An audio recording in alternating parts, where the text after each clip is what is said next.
a chegada do último filme de Rebuild of Evangelion recentemente, eu vi que muita gente começou a conhecer a franquia e devido ao fato dos rebuilds simplesmente existirem, existe uma certa confusão sobre como assistir Evangelion e qual é a melhor ordem para assistir a franquia. Você vai ver que existe o Rebuild of Evangelion, existe a série de animação clássica de Evangelion. Se você entrar na Netflix, você vai ver também que existe um negócio chamado The End of Evangelion, tem também lá o Death True ao quadrado. Que loucura é essa? O que é tudo isso? Vem comigo que nesse vídeo eu vou te explicar tudo. E além disso, eu também vou falar rapidinho sobre onde que o mangá se encaixa no meio disso.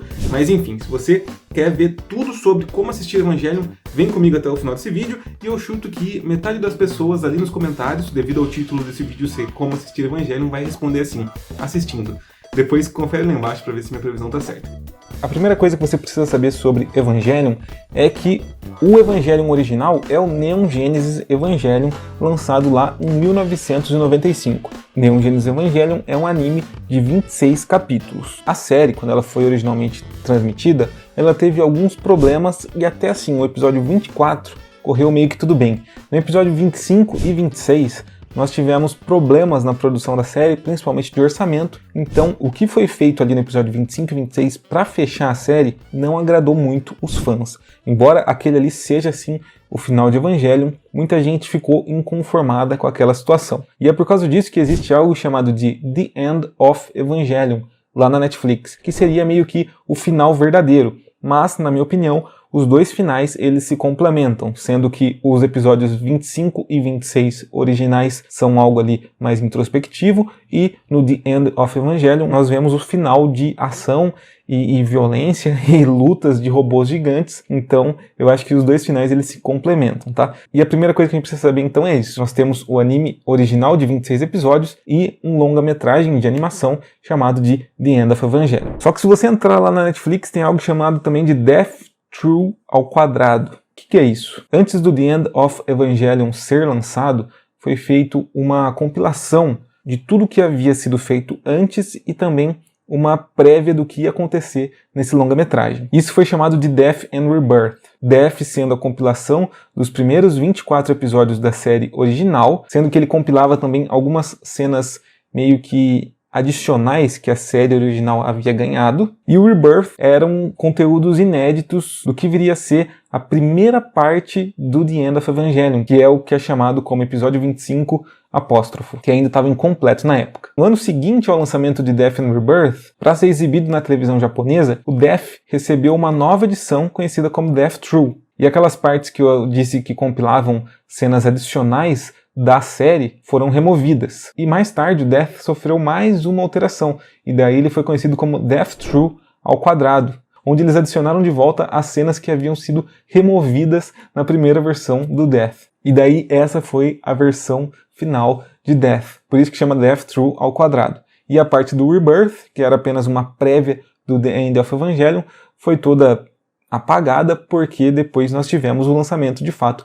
do The End of Evangelion. E por fim, em 2007, quase uma década depois do lançamento do The End of Evangelion, nós tivemos o anúncio dessa série dos Rebuilds. Nessa série dos Rebuilds, nós tivemos ali a proposta de um remake da série original, só que de uma forma atualizada. Se você pegar inclusive o primeiro filme, você vai ver que ele é idêntico aos primeiros episódios da animação. Só que a partir do segundo filme do Rebuild of Evangelion, nós vamos vendo que a história vai se distanciando do anime original e já no terceiro filme nós temos uma história completamente diferente. Então saiba que se você só assistir os Rebuilds, você não vai estar tendo a mesma experiência de assistir o anime original. Embora ele seja chamado de remake, eu acho que não é bem assim. Só que para explicar isso eu vou ter que dar uns leves spoilers da mitologia de Evangelion, e eu não sei se esse vídeo aqui é apropriado para isso, mas você tem que saber o seguinte: Rebuild of Evangelion, os filmes de 1 a 4, são obras diferentes de Neon Genesis Evangelion e The End of Evangelion,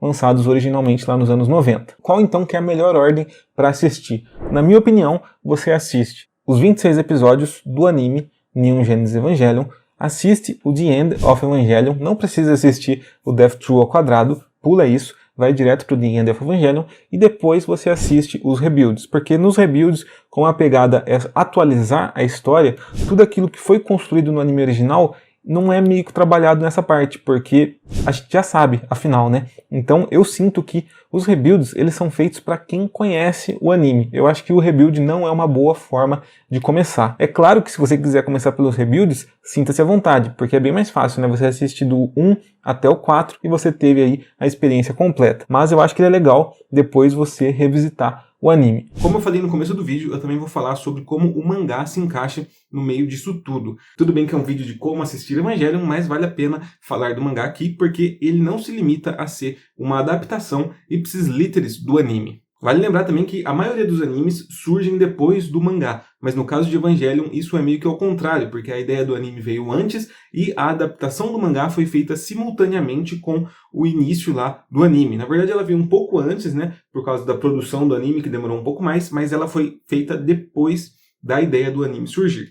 Essa produção do mangá, ela ficou por conta do Yukishiki Sadamoto, que é o designer dos personagens e dos robôs ali, né, de Evangelion. Ele trabalhou junto com o Hideaki Anno e o Hideaki Anno deixou para ele a função de adaptar o anime em mangá. Só que, como eu disse, o anime e o mangá começaram a ser lançados mais ou menos simultaneamente, só que o anime terminou e o mangá continuou, porque ele foi sendo feito de uma forma muito mais lenta. Ele começou em 94 a ser lançado e terminou apenas em 2013, já junto ali praticamente com o terceiro filme do Rebuild. E conforme ele foi avançando na história de Evangelion, deu para perceber que muitas coisas ficaram ali meio diferentes. No começo já dava para perceber que, por exemplo, a personalidade do Shinji era um pouco diferente, algumas outras coisas eram um pouco diferentes do anime do que no mangá, e conforme ele foi chegando no final, as coisas foram se tornando bem diferentes do anime. O mangá, aos poucos, ele foi tomando esse distanciamento do anime e ele foi deixando de ser uma simples adaptação para se tornar algo muito mais perto da proposta dos rebuilds, que é meio que não ser só um remake. Eu não quero dar spoiler aqui, mas existe um certo ciclo em Evangelion. Então, se você quiser ter a compreensão total desses ciclos, assista o anime, leia o mangá e depois veja os rebuilds. Se você assistir só o anime e os rebuilds, você já vai ter uma noção disso tudo, mas se você quiser ter um conhecimento maior, coloca o mangá no meio, principalmente porque uma personagem muito importante dos rebuilds é introduzida pela primeira vez no mangá. Em outro vídeo a gente pode conversar sobre essa questão dos rebuilds serem remakes ou não, ou se eles são algo mais. Então, se você quiser ver esse vídeo com spoilers de Evangelion, comenta lá embaixo e deixe seu like também nesse vídeo para saber que vocês gostaram do conteúdo. Se você conhece alguém que está perdido com Evangelion, manda esse vídeo para ele. E é isso aí. Esse foi mais um Soco Foguete, eu vou ficando por aqui e até a próxima.